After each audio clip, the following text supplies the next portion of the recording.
Hello everyone and welcome to this video, which is in our Reengineering the Chess Classic series. I'm Grandmaster Matthew Sadler and we're looking at a crazy game between Efim Bogolyubow and the hero of our current series, Paul Saladin-Leonhardt, played in Magdeburg in 1927. It's another game, unfortunately, for our hero where it doesn't quite go right, but the game itself is great fun. So let's have a look. So Bogolyubow started with knight f3, and after d5 he played 2c4. A very common way of just trying to tweak d4 a little bit, in actual fact, and maybe lead black into some opening variations he doesn't want to get into, or give some extra possibilities. Bogolyubow was a big theoretical expert of the time. He wrote a book on 1d4 actually as well. So he obviously knew his stuff quite well. The best move for black here is to play d4 and play some sort of reversed Benoni position. But d takes c4 often played by black players when they really wanted to play the Queen's Gambit accepted. And white plays e3 in this position. And quite interesting. White, after bishop takes c4, white can simply at a good moment play d4 and transpose back into a d4 opening. Maybe having taken some possibilities of black out of the equation, but you can also just delay d4 and just play b3 and bishop b2, and just check a little bit longer before you play d4. What black is going to do. It can be very confusing, and I remember I faced this. I was a Queen's Gambit accepted player when I was quite little, and I remember at that time being a little bit confused by these lines, trying to get back into my own lines, but not quite sure how to do it. After e3, there's you can just play it like a normal Queen's Gambit accepted. Torch came up with bishop e6, which is also quite unusual. But I really like what Leonhardt did, which was to play the move knight c6 in this position. And after bishop takes c4, he played e5. I like it very much because it's very concrete, and it's really saying, okay, white, you didn't play d4 when you could. Right, well, I'm going to grab the center with e5. I always like those sort of responses. Now, what should you play here? Torch wanted the move d4 here, which is heading back after e takes d4, into kind of a normal Queen's Gambit accepted position that you'd find after d4, d5, c4, d takes c4, e3, e5. Played them a lot as black, and that turned out quite okay for black. Torch actually wanted to be absolutely specific, wanted to throw in the check first, then take on d4, and then go knight f6, castles and castles. I just noticed one interesting thing. The plan that Torch wanted here was to play h3, so stopping the bishop from coming to g4 and looking to play the bishop to g5. So black reciprocates with h6, and now bishop f4, bishop d6, and bishop e5. Quite nice, really, just planting the bishop on e5 rather than the knight, which is more normal. And then you're just going to prepare to play the rook to e1 and then just develop behind it. Yeah, slight edge for white, but complicated game. Bogolyubow, however, decided to go concrete as well and played the move queen b3, hitting the pawn on f7, trying to exploit the fact that you've got your bishop early on c4, so you can make a very early attack on f7 if black sort of opens up this diagonal. And Leonhardt reacted very aggressively with knight h6. Queen d7 also possible according to the engines. Looks a little bit awkward, but you are threatening knight a5, just forking these two and getting the bishop pair. So yeah, also quite interesting. But Leonhardt's knight h6 is pretty cool there. Bogolyubow played d4, and obviously you don't particularly want to start playing move like e takes d4 when your knight's in an odd spot like h6. So Leonhardt played f5, knight fd2, and then without fear f5. And already after 7 moves, we've got a pretty unusual position here. Black's got this central pawn wedge, e4, f5. It's a sort of a French pawn structure with, white taking the black French side. The one thing that white has got, of course, is this battery along this diagonal that stops black from castling kingside. On the other hand, at some stage, knight a5 might well happen, which it probably makes it a little bit tricky for white to maintain this indefinitely. So black might be able eventually to, bring a knight back to f7 and castle kingside. The other big advantage, and this is the thing that Leonhardt really tries to take advantage of, is that by putting the knight on h6, you've actually kept the d8, h4 diagonal open for the queen. And, well, the queen can come to g5 or h4 and start putting pressure on the white kingside. And, well, Leonhardt, that's what Leonhardt really goes for. And he finds a very interesting way of doing this. So after knight c3 from Bogolyubow, Leonhardt played bishop d7. Slightly odd move, but you're threatening knight a5 because there's no queen b5 check or queen a4 check anymore.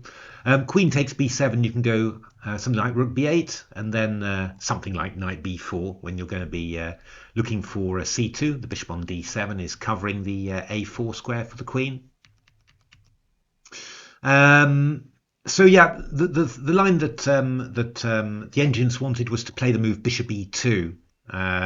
Keep the queen on there, keep it pressuring this one, and just bring the bishop back, stop a knight from coming into g4.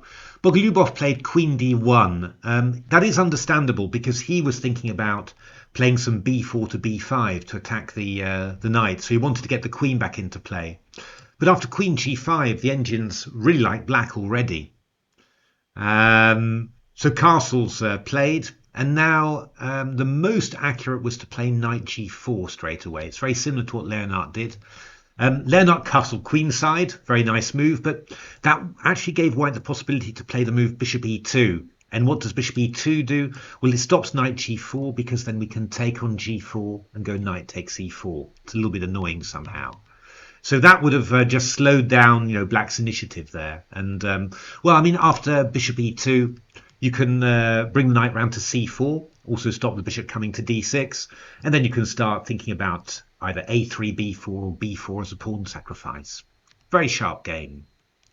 Bogolyubow played a3, looking for b4, and well, Leonhardt took the opportunity to play knight g4, and the engines give it minus 0.50. So 11 moves as black into the game against one of the best theoretical experts of the era, and Leonhardt's already better.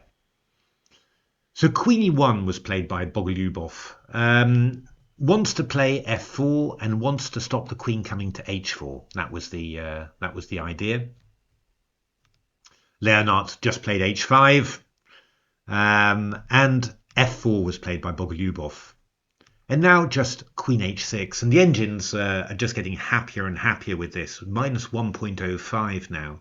What's black's idea? Well, black's idea is just to play g5. And I mean, there is a lot of pressure on this center and more that you can put on. Queen can come to g7, bishop can come to g7. So it's really, it's not easy at all for white. And of course, white's a little bit cramped actually. His pieces don't have that much scope. So it really is a bit of a worrying position. Bogolyubow played h3, which is very natural, also from a human point of view. You attack the knight, you're not necessarily going to take it straight away, but you make sure that black has to calculate it at every move. That's cognitive loads, that's what I always say it is. Just some overhead somehow that you always need to look at all the time. So g5 was played by Leonhardt, he didn't care. And well, here Bogolyubow, he decided that it was time to try and strike back at black and play the move d5. The best defense was, according to the engines, was to take and play this move rook f4, very similar to the game. But yeah, I mean, knight takes d4, takes queen takes, and knight f1. I mean, white's defending, just about managing, but I mean, you've got rook and two pawns, lovely pawns for the two knights. A weak pawn on d4 to attack. I mean, I'd much rather be black than white in this position. But d5 was Bogolyubow's choice, and you can see him, wanting to strike back, wanting to put some pressure on the black position. But the nasty thing about playing d5 is that it weakens white's control of the c5 square, and that means that there's, we can bring even more pressure to bear on the dark squares. Pardon me, not to be sneezed at. So what should black do here? Well, actually the engines have two things. Stockfish just like taking on here, give the piece away, and then after rook takes f4, come with bishop c5, and you're threatening knight e3, bishop e3, and queen f4 as well. It's a drama for white there. You can also play after d5. You can also just play knight a5, hit the bishop on c4, and then bring the bishop on c5 next move. Pardon me, good lord. So yeah, what do you do? I'm not sure really. It's just there's just so much play that's coming in here. If you go bishop e2, one nice idea that the engines were pointing out was this move queen g7. You're stopping white from playing b4 by attacking the knight on c3. You're also getting ready to attack here, and you've got stuff like bishop c5 and knight e3 coming in. Huge, huge play. So yeah, what did Leonhardt do? Well, Leonhardt was a bit disappointing here. He played knight b8, which is a very un-Leonhardt move. I mean, he's really the guy who keeps on going forward somehow. But he played knight b8, and it's still very good for black, but not quite as good as it was. b4 was what the engines wanted. Take control of that c5 square and try and develop with a knight on b3. It's not great, but you might be able to survive. Bogolyubow took on g5 and took on g4. He'd lost his patience already. H takes g4 and went rook f4.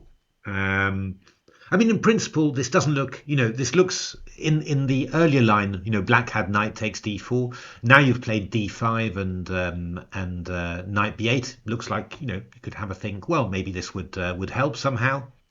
But it doesn't help particularly. This move bishop c5 comes in. We're threatening queen takes f4, and queen g3 was Bogolyubow's move. And now actually, I mean, this is minus 2.3 for black, but actually the justification is quite tricky. Leonhardt, you might want to stop this, and there's a double puzzle. There's work out what the engines want, which is very, very difficult. I'll give yourself 5 or 10 minutes at least.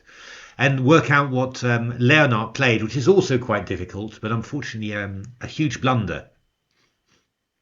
Brings the position back to 1.99 for white. What the engines want is this amazing move bishop e7.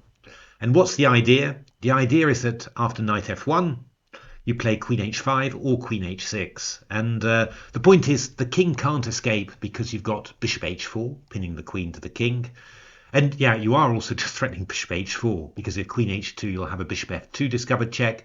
You're also threatening maybe queen h1, and after king f2, bishop h4. There's just no way to stop black from winning the queen.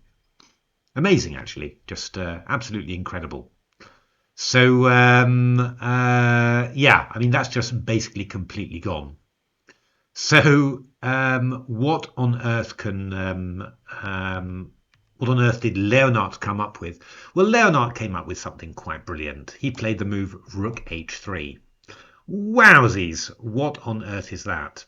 What's the idea? Well, the idea is g takes h3, bishop takes e3 check. That's the idea. And if queen e3, then g takes h3. You can't move the king to the side because queen g2 is checkmate, and otherwise this pawn is going to go round and queen. Now, the really sad thing is that actually this is not so terrible. Torch actually just wants king e1, h1 queen, knight f1, and considers that white's got an advantage of about +1, simply because white's very solid and entrenched, and you've got rook and 2 pieces for the extra queen. Incredible, incredible.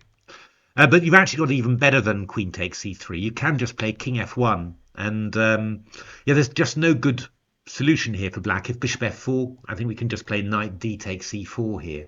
And after takes, well, we've either got bishop f4 or we've got queen takes f4. If ever you need to defend something along the f file, you can play the knight to e2. So it's just actually, it's incredibly showy and incredibly brilliant, but it's just really sadly lacking in one variation, which is more than enough for white. But Bogolyubow, funnily enough, he wasn't really a guy who sort of went in with the opponent's intentions. He was always somebody who, if you did something crazy against him, he'd try and do something crazy back. I really empathise with this because that's very much how I always approach my tactics.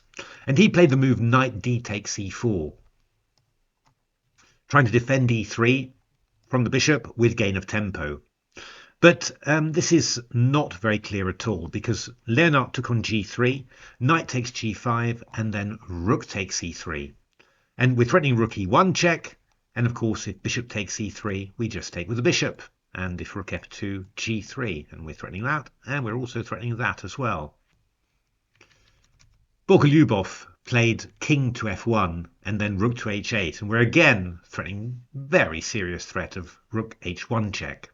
And of course, bishop e3, we've got this little skewer here, as well as the threat of rook h1 check. So Bogolyubow played g3, and now it's where Leonhardt starts to go a little bit wrong. The best move, first of all, was to go rook h1 and rook e1, which is really, really nasty, threatening rook takes c1 and rook g1. Strange enough, white can sort of hold things together somehow. Although there's an absolutely stunning move coming up from the engines. Bishop d6 hitting the rook, rook f2, and now maybe stop the video, see if you can find black's brilliant idea here. Knight c6, what a way to develop. D takes c6, bishop c6 would be curtains for white. Well, I mean, the engines think that black can still hold this, starting with knight f7, bishop c5, rook f4, and just about keeping things together, but it's really, really, really horrible here for white. Very difficult defensive task. Leonhardt played rook takes g3, and we got some big threats here. But Bogolyubow played the very good king e1, just freeing f1 to defend against any checks along the first rank. And well, here Leonhardt started to go really wrong. You've got all these files and ranks really for your rooks. And you've just got to try and work out how best to do it. I mean, bearing in mind as well that black, two of black's pieces are not really taking any sort of part in this attack. So it's really the two rooks, the bishop, and then this pawn can also play a role if you can get it moving. And bearing that in mind, the best was to play the move rook g2. And keep this file for the rook to attack and also let this g-pawn advance. And yeah, I mean, I think this would still have been very difficult for white to defend against. The engines think that it's possible, but I mean, I wouldn't fancy this at all with white. I could go wrong in many, many different ways here. Yeah, Leonhardt played the move rook h2, and somehow, the rooks just end up sort of playing on a much too narrow field, really. White plays rook f1 here, and now he's threatening bishop f4, and he's also got knight e2. And yeah, white's got a lot of pieces that are defending the squares around his king, and these rooks somehow are not really getting there. Leonhardt played bishop e3, trying to make a bit of room for his pieces, and looking for takes and rook takes b2. But after knight e2, this turned out to be really unpleasant, because we're threatening knight takes g3, and the rook can't move to g2 because we just take the bishop. I mean, the best that black has got is to play bishop c1, but I just go rook c1, and rook e3, I go king d2, and yeah, black's got a couple of pawns for the piece, a little bit of counterplay, but we just start exchanging off pieces, and it's just all going to be over. So Leonhardt played a bit of the desperate rook takes c2, king takes c2, f4, but after takes, he was just a rook down. Rook e5, rook f4. You can't take the knight because of rook f8 check.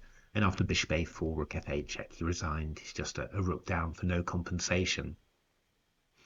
So there we are, a bit of a tragic end to a really, really, creative game from Leonhardt. I like the very concrete reaction in the opening, knight c6, and I like this very aggressive plan, of just yeah, leaving the diagonal open and letting the queen attack the king side. And yeah, I mean the game, was very very tense and very very interesting. Loads of interesting variations there. And yeah, I mean this was really really powerful stuff. And I mean Leonhardt's plan of rook h3 was absolutely gorgeous. And actually the engine suggestion bishop e7 was no less beautiful in actual fact. But an absolutely crazy game. I mean, Bogolyubow had a lot of games like this. There's an absolutely amazing game in Reengineering the Chess Classics, actually, between Tartakova and Bogolyubow. Not well known, but absolutely bananas. Both of those players, both of them pretty crazy. They had a lot of crazy matchups over the years. Just absolutely doing everything they can to make the position as bananas as possible. And, well, I mean, this got pretty wild too somehow. But Bogolyubow just emerging from the complications as the victor, but anything could have happened in this game. So there we are. I hope you're enjoying this series. It's yeah, it's just one of my own enthusiasms which I'm sort of inflicting on you all. So I hope you're not minding it too much. But there are some real gems, in the the Romantic era from from my favourite era of chess, the 1900s, 1910s, 1920s, and the engines just help us, just find all sorts of amazing discoveries in there. So I hope you're finding it interesting too. I mean, if you like the video, give a like, subscribe to the channel, take a look at my new book, Reengineering the Chess Classics, and otherwise hope to see you soon for the next videos. Thanks for watching.